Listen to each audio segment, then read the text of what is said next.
This is a clip from Beyond Classified. You can access the entire episode now at rockfin.com/FKN+. That's very interesting, the example you gave. How many case studies have you actually worked with where they have had females that have had this experience of some entity posing as a previous lover? Close to a dozen. And then in addition to that, merely people in the field that want to come forward and tell their story, but they're not allowed to. And it's, I shouldn't say that. It's not like, okay, I signed an NDA. It's literally, and I've talked to more than one individual about this, where like a documentary will come in. You know what? I want to hear your case study. You know, let's include you in the study. And okay, here's my case study. Not who we're looking for. Next. So, wow. Which is right. And so that represents a problem to me, because if we're not looking at all of the data, it doesn't matter, right? Our hypothesis is limited. This is why when somebody says, well, according to according to ALSAP or according to this study, okay, that's fine. What part of the world, right? How many did you include? And I'll tell you what, it gets down to even the research. Anyways, I don't want to ramble, which I feel like I tend to do. But my point here is yes, that these case studies are pervasive. I've had case studies where I've actually been in the home where the husband didn't believe in this phenomenon, thought that the wife was, it was he had to ride a fine line, right? He didn't want to hurt her feelings, but at the end of the day, he was a veteran, didn't believe in this stuff. And so me and my friend, we went to do an investigation, and we're talking to the housewife, and I'm talking, Chris, she's in the kitchen at the kitchen table. You could hear the dishes clinging together. She was shaking the table that much. And so that was like the first or second time we investigated that case. The third time we investigate, it was, I think it was just right before COVID hit. And the husband had Bell's palsy. And I said, what happened? He said, I challenged this entity that's been haunting my wife. And he said, he's like, first of all, he goes, I'm a veteran. He's like, I believe I'm alpha. He said, I'm alpha male. He goes, but I can't fight something that I cannot see. Now, it should be obvious to researchers in the field that this is a threat. Duh. You know what I mean? It's not, this thing's crawling in bed at night with them. They could feel it move the bed. And the husband had a startling revelation. He said, Nathaniel, how can it be playing with her hair and then be playing with my feet at the same time? And the suggestion I had was that it's laying in between you two. Wow. It was a wild case. But it was calling him on his cell phone. Like he said that he was, again, he challenged it, which is, some people teach that, I don't. And he challenged it, and so it started to communicate. So he was cooking dinner one night. He said something on an unknown number called a cell phone. He said he watched the phone swipe, and then now it's on speakerphone. Come over here and talk to me. A man's voice. But this entire aspect of the phenomenon is, again, it's not new, it's ancient. Now, what we have now are researchers that are interpreting ancient phenomena in a modern way. Does it make the phenomenon new? Right? It just means that a lot of people are just now learning about it, which that, for some reason, that makes them think it's new. Right. No, it's new to that person, but it's been here for eternity. Well, yeah. Yeah. Well, maybe we could get some examples of how this phenomena is a trickster consciousness and may pose as something more benevolent at first, but wants to, like you said, possibly gain an agreement, and then you can see its true nature.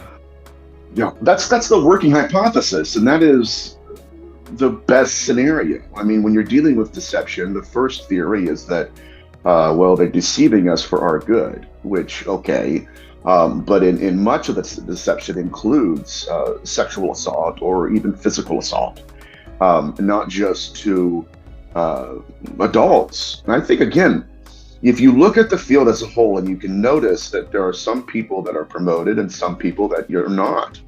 And it's not because one's a better researcher, it's because one, literally, will ignore complete case studies throughout history and then say, well, this is more along the lines of what I think. I mean, if you look at Dr. Colette Turner in one lecture, she said that the family she was working with, they had to give a 10-year-old a hysterectomy. What? Right, right. She said this in one of her lectures on YouTube. And I laugh, not because I think it's funny. The hilarity in this is that it's glaringly obvious, right? It should be that there's something darker and deeper going on with the phenomenon than just, okay, I saw a show one time on the TV and it said this and this. No. I think that much of what we're seeing in ufology is quite the same thing as we see in demonology right now, right? You never deal with incubi cases on TV because it's too dark. They include pregnancies, right? Do you think that all of these are inherently sexual in nature, or will eventually become that way? Not all of them, but my case studies, again, I'm focused on what's called the sexual pathology of these entities, which by mention they have not changed.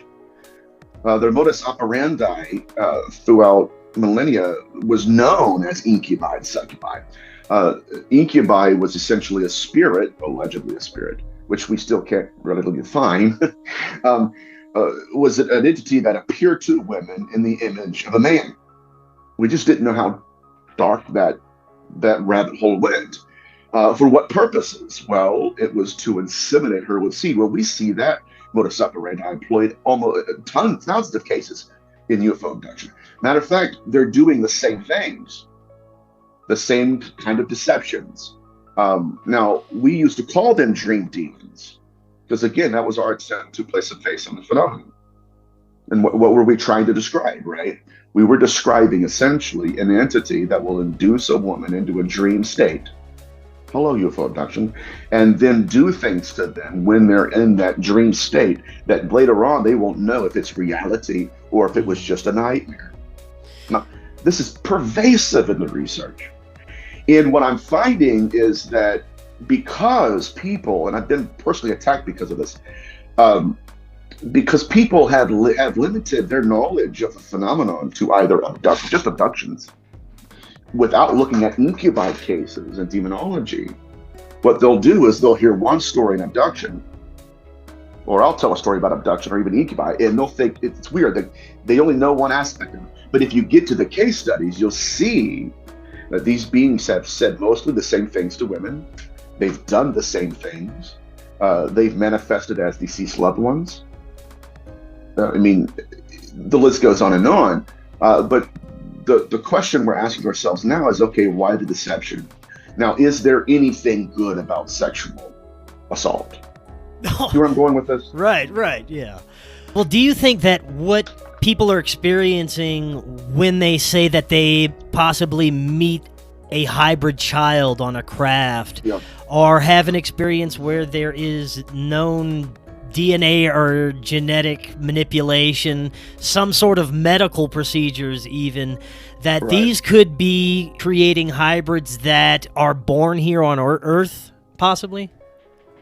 I'm entertaining that idea. I think, again, that many fall in the same ontological trap that evangelical researchers fall into, and that is only focusing on the hardware, that which can be seen. In other words, like, the Nephilim, well, they're all giants, and I believe they were giants. And just like the hybrid, well, they're hybrids, okay. But I'm more interested in the consciousness that's inside those hybrids. That's what I'm really interested in, because it's the consciousness that's going to be operating that body. It's that consciousness which we would consider to be possessing that body. See how much again, where demonology and ufology are not dichotomies, they're dualities. They're two arms to the same monster. And so if we look at this, again, it is the consciousness possessing the hybrid, and then we start to realize why they're self-replicating. Well, it's terrifying to think that it could be a slow but total alteration of humanity over time that's being attempted